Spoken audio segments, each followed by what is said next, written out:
성탄절은 믿는 자들이나 믿지 않는 자들이나 모두 다 기뻐하는 날입니다. 심지어는 2000년대 초반부터는 한국에 있는 사찰들, 절이죠. 사찰들 그 입구에다가 크게 현수막으로 써붙여놨어요. 아기 예수님의 탄생을 축하합니다. 이렇게. 크리스마스 이브에 사람들이 얼마나 기뻐하는지 거리에는 밤에도 거리마다 불이 꺼지질 않아요. 사람들이 성탄을 축하한다고 술을 마시면서 취해서 소리를 지르고 노래를 부르고 깔깔깔 웃습니다. 여관마다 빈 방이 없어서 크리스마스가 되면은 여관의 그 사용하는 사용료가 2배로 가격이 오른다고 합니다. 다들 성탄절을 기뻐하고 예수님이 오셔서 참 좋다라고 합니다. 그들이 기뻐하는 그 기뻐하는 모습이 여러분 보시기에는 어떤가요?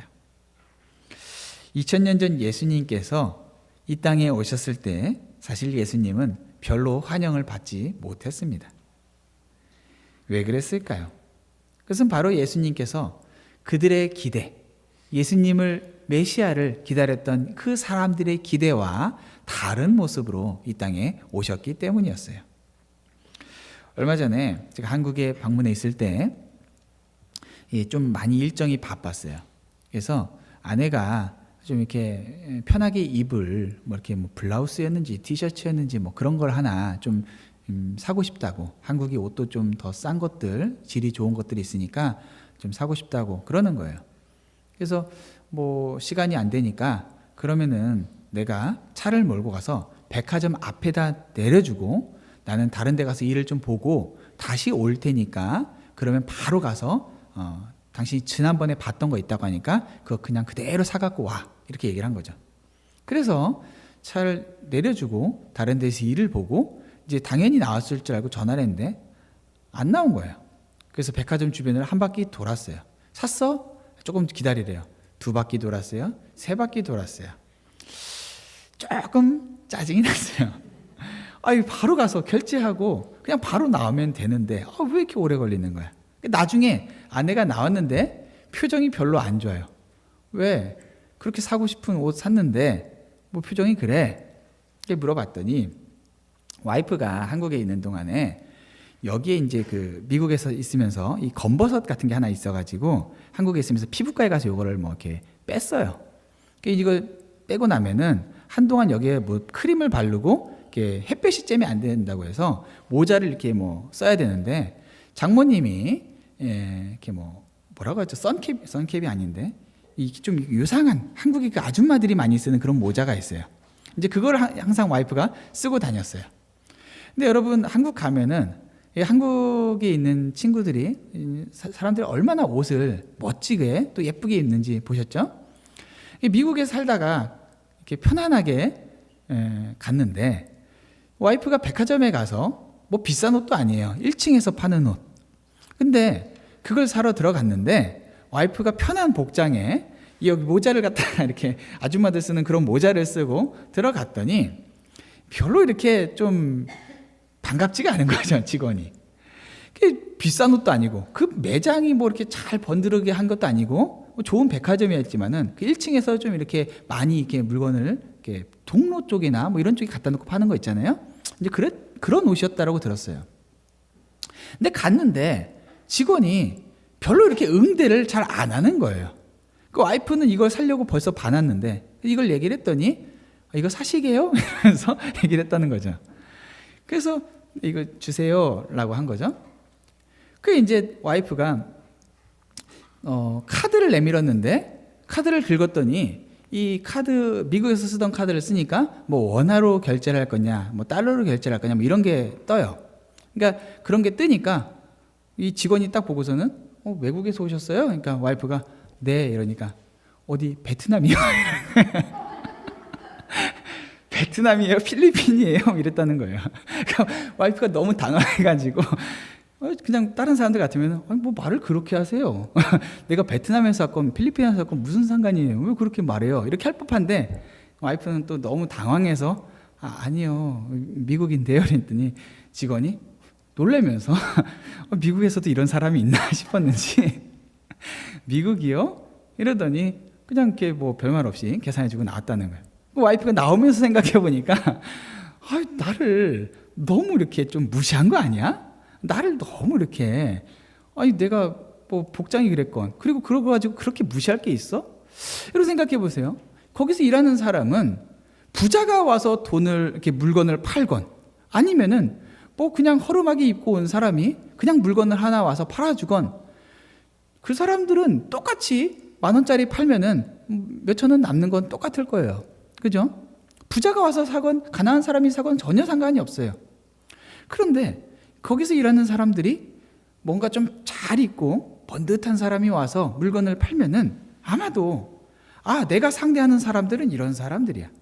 나한테 물건을 사가는 사람들은 그래도 어디 가서 대접받는 그런 사람들이야.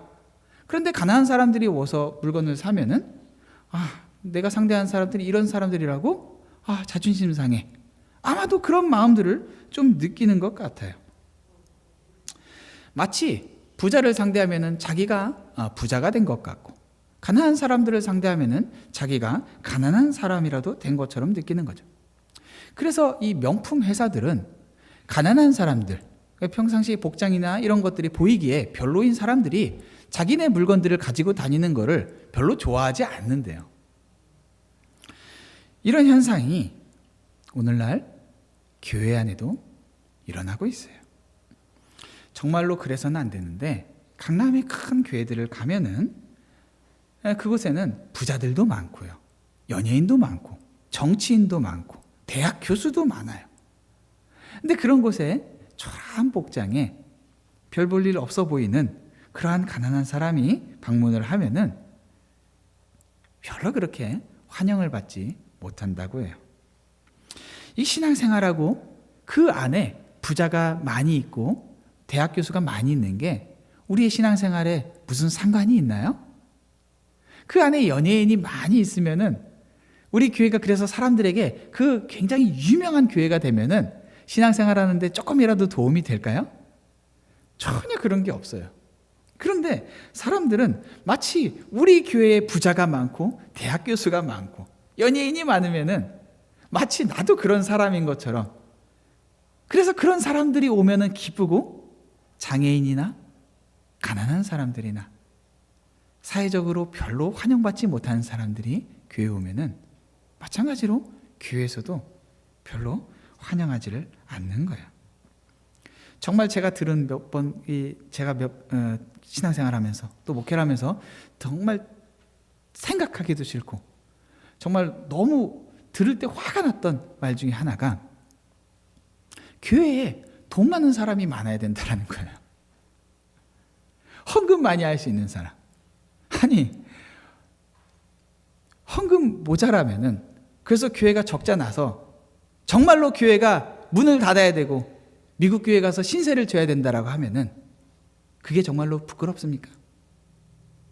아니, 그것보다 교회에서 사람들을 나누고 부자들을 환영해서 가난한 사람들은 교회에 오는 게 쭈뼛쭈뼛 어려워서 부자들로만 교회를 가득가득 채운 게 주님 앞에 더 부끄러운 거 아니에요? 죄송해요. 여러분이 그런 게 아닌데 혼자 흥분해가지고 여러분이 그런 게 아니죠. 그런데 오늘날 그런 모습들이 교회 안에 많이 나타나고 있어요. 예수님께서 이 땅에 오신 날, 태어나신 날 가장 먼저 예수님이 이 땅에 태어나셨은 그 소식을 듣고 또 예수님께 달려가서 예수님을 환영해준, 예수님을 웰컴한 사람들이 오늘 이 본문에 나온 목자들이었어요. 이 당시의 목자라는 이 직업은 사람들에게 환영받지 못하는 직업이었어요. 사람들은 목자들을 천시 여겼고 유대인들의 견례에서는 그 사람들은 부정한 사람들이었어요. 부정한 일을 하는 사람들이었어요. 그리고 목자라는 직업 자체가 이제 한국식으로 말하면 소위 험한 일을 하는 사람들, 노가다 뛰고 그 안에서도 굉장히 험한 일을 해서 거칠어서 별로 사람들이 신뢰하지 못하는, 항상 뭔가 좀 속이고 뒤로 돈을 챙기고 그러한 사람들로 인식됐어요. 근데 이 사람들은 오늘 본문에도 나타난 것처럼 밤에 양떼들을 지키고 있었어요. 밤에는 많은 일들이 일어나요. 도둑들이 있고요. 또 들짐승들이 와서 양들을 잡아가요.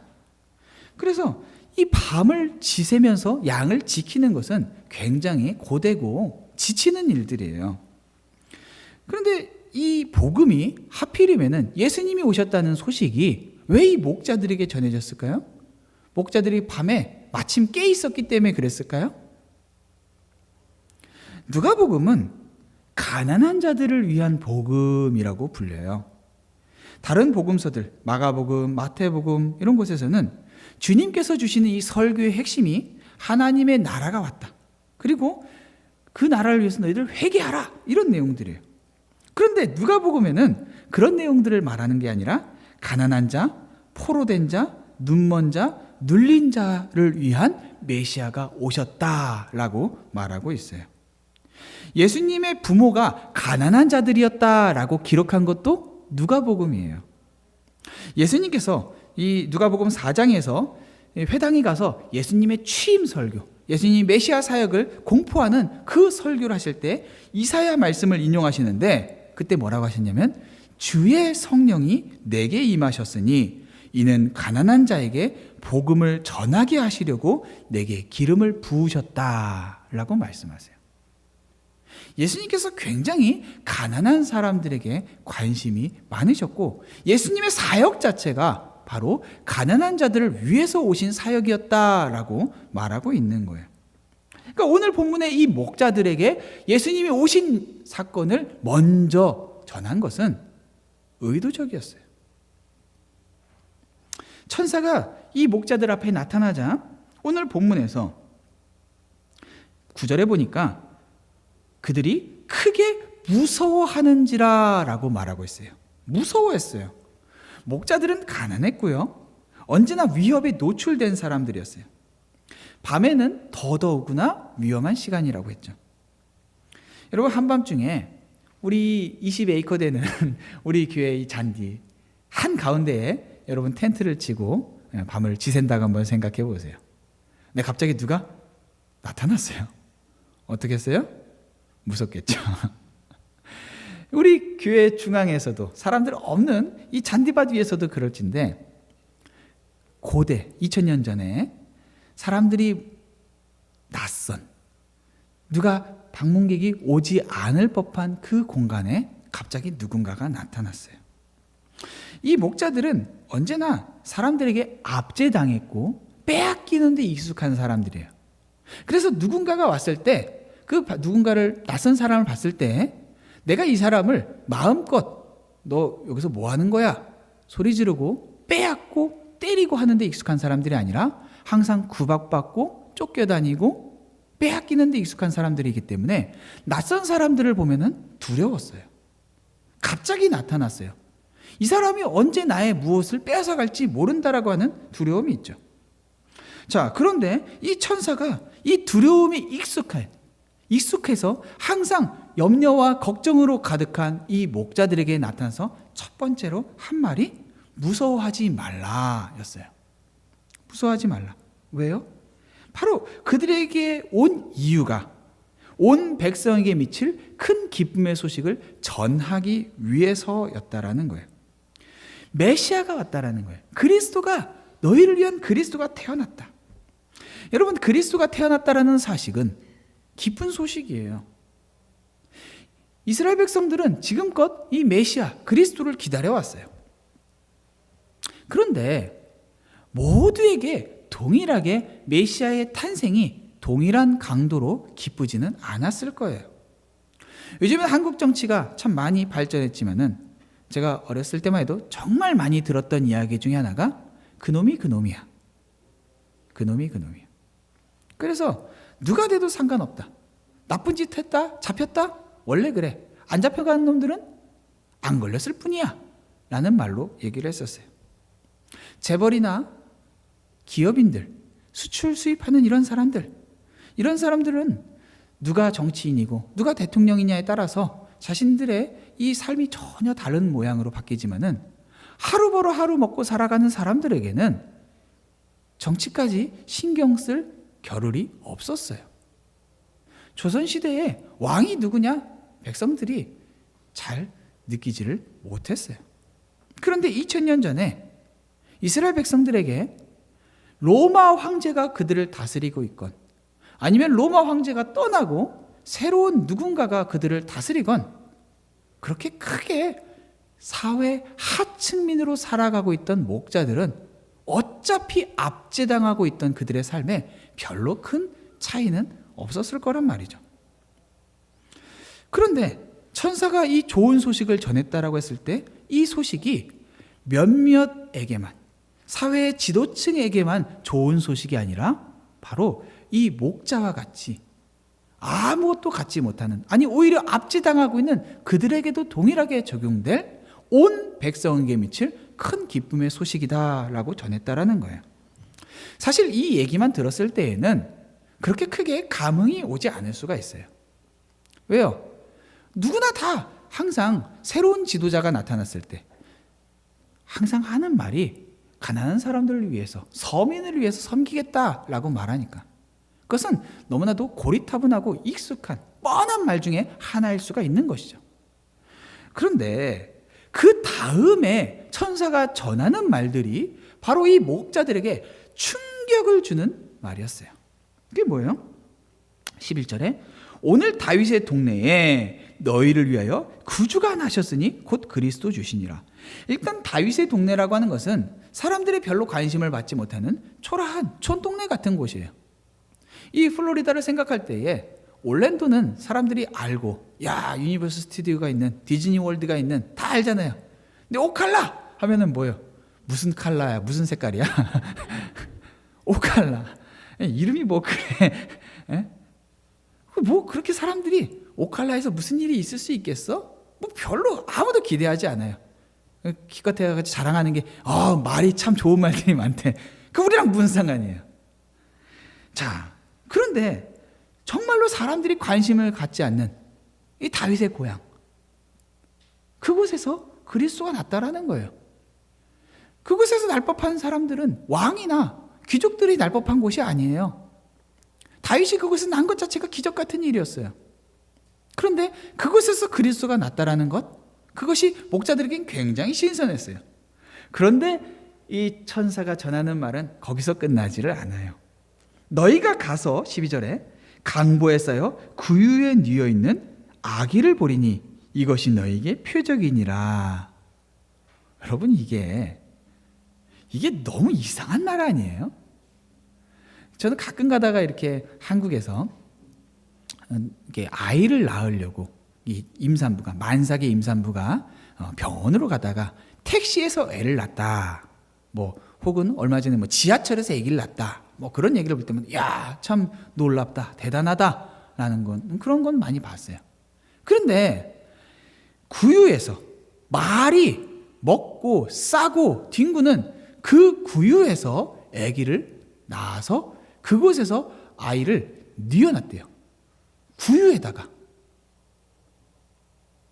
아니 무슨 애 낳고 애를 둬도 산후조리를 해도 그런 곳에서 산후조리를 해요. 아니 여기는 일반 가난한 사람들도 생활할 만한 공간이 아니에요. 홈리스 중에서도 그냥 가장 밑에 있는 그런 사람들, 정말로 갈 곳이 없어서 어쩔 수 없이 머물게 된 그런 사람들, 그런 곳이 바로 이 마구간 그리고 구유였어요.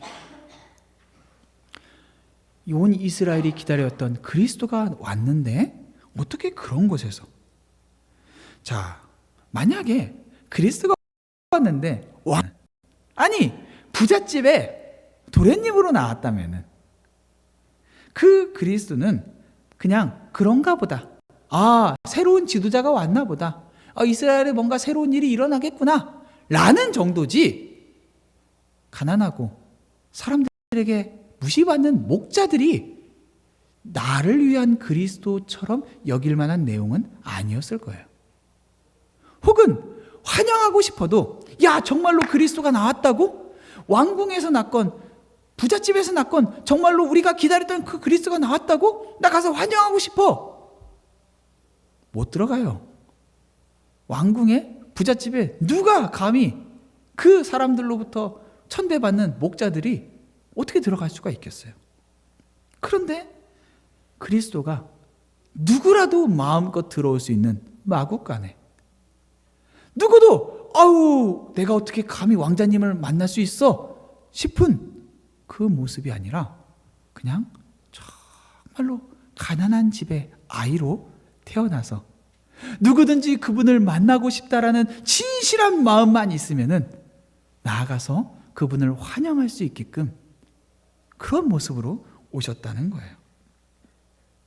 그리고 그 놀라운 소식을 전하고 즉시로 이 수많은 천군 천사가 이 마국간하고는 전혀 어울릴 것 같지 않은, 전한 소식과는 전혀 어울리지 않은, 정말로 이 소식이 얼마나 위대한 것인지를 증명하기라도 하는 듯이 하늘이 열리고 천군 천사가 내려와서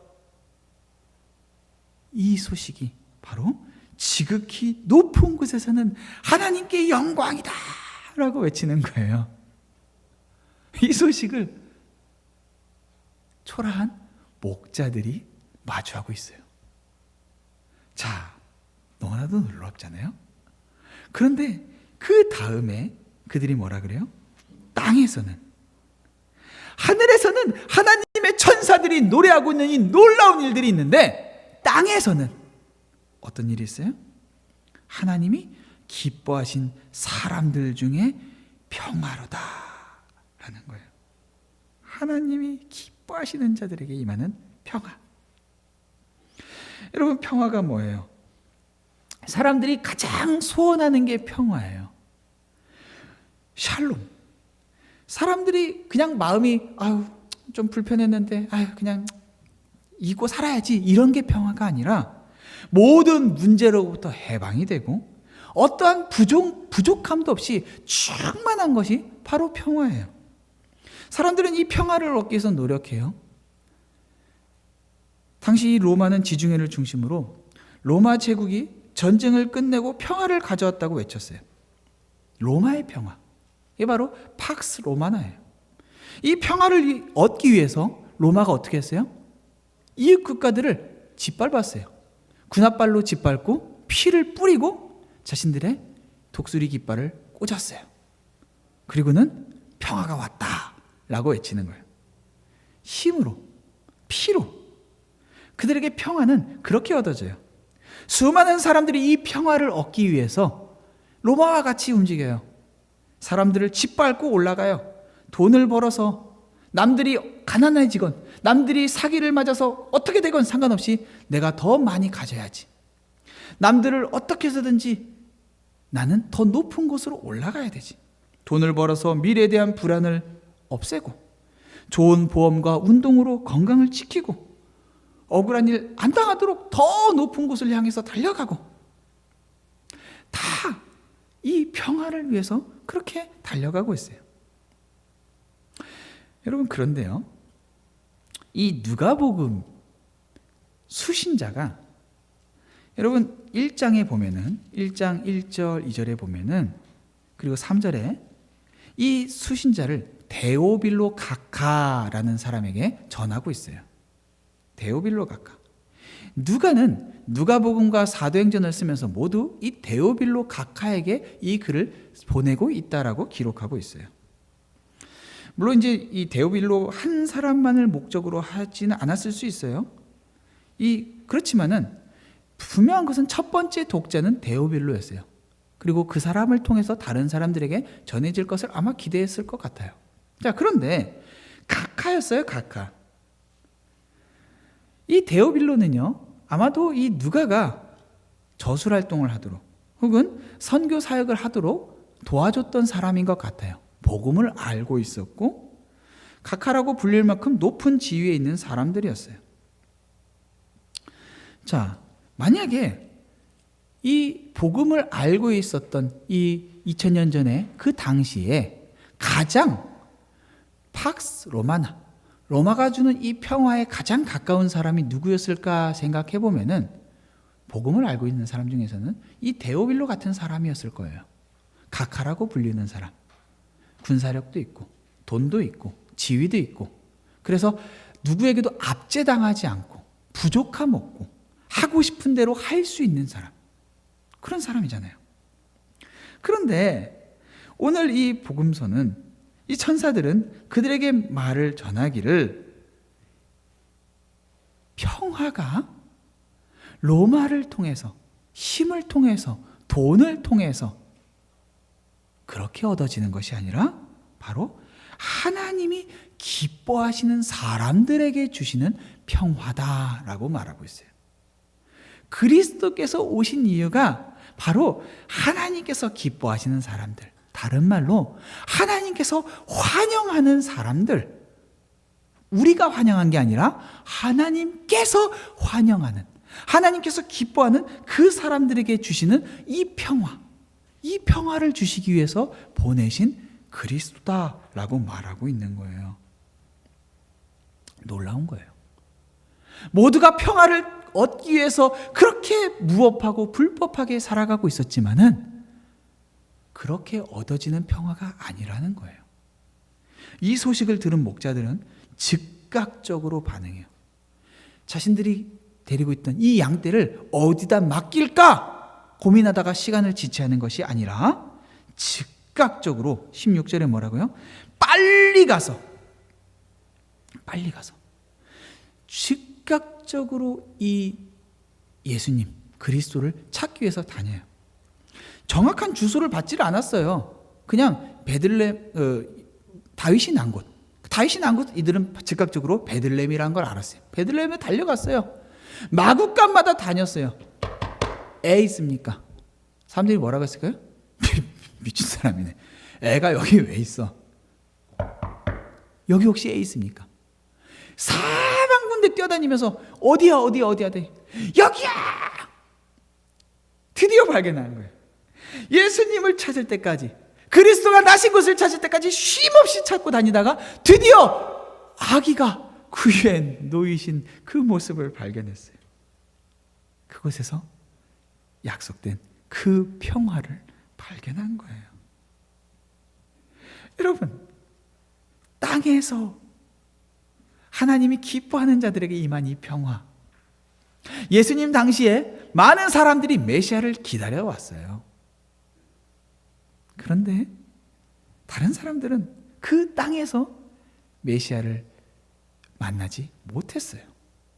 왕궁도 조용했어요. 성전도 조용했어요.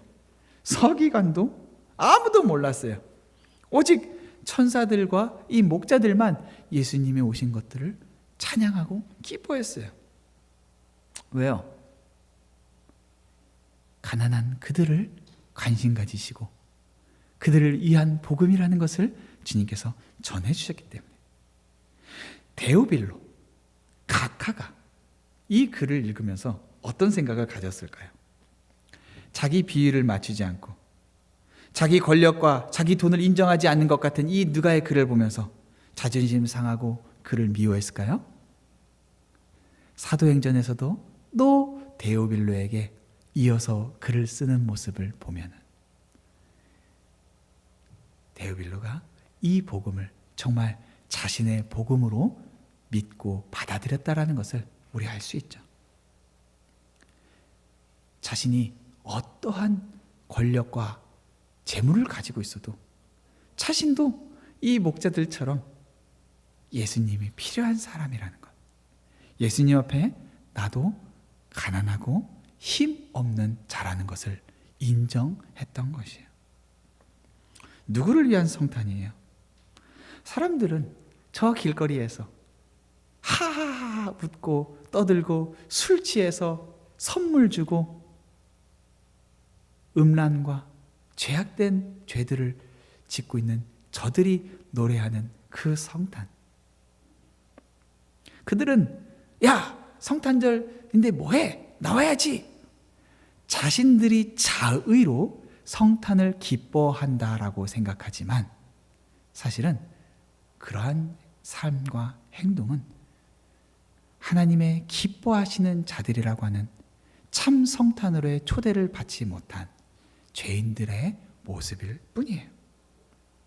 하나님께서 환영하시는 자들, 세상에서 가장 초라하고 힘없고 억압과 무시만 받던 그 사람들을 주님은 기뻐하는 자라고 환영한다고. 너희들 이 밤에 이 힘들게 일하고 있는 거 내가 알아. 그런데 너를 위해서 내가 그리스도를 보냈어 라고 말씀하시는 그 주님의 기쁜 소식 앞에 목자들은 정말 나를 위한 그리스도구나, 저 왕을 위해서, 저 제사장들을 위해서, 바리새인들을 위해서, 서기관들을 위해서, 부자들을 위해서, 그들을 위한 예수님 오심이 아니라 정말로 나를 위해 오신 예수님이시구나 라고 하는 것을 분명하게 알 수 있었어요. 사랑하는 성도 여러분, 예수님이 이 땅에 오셨어요. 예수님이 저와 여러분의 죄를 해결하기 위해서 오셨어요. 예수님께서 십자가에 달려 죽으셨는데 나는 예수님이 십자가에 달려서 죽을 정도로 그렇게 큰 죄를 지은 사람은 아니지. 나는 그 정도로 못되게 살지는 않았지. 나는 남들을 위해서 베풀기도 했지. 선하게 살려고 그렇게 남들보다 그래도 손해 안 끼치고 착하게 살아왔지. 나는 예수님이 도와주지 않아도 그래도 먹고 살 만큼 필요한 것들은 갖췄지.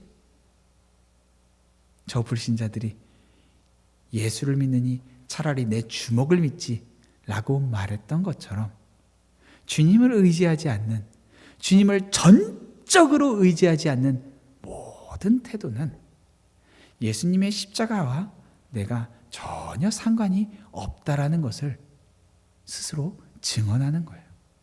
마찬가지로 예수님께서 이 땅에 오신 이유가 나를 위해서 죽으시기 위해서 오셨다라는 것을 받아들이지 않았다라고 하는 것은 성경에서 말하는 성탄의 의미는 우리에게 전혀 적용될 수가 없는 거예요.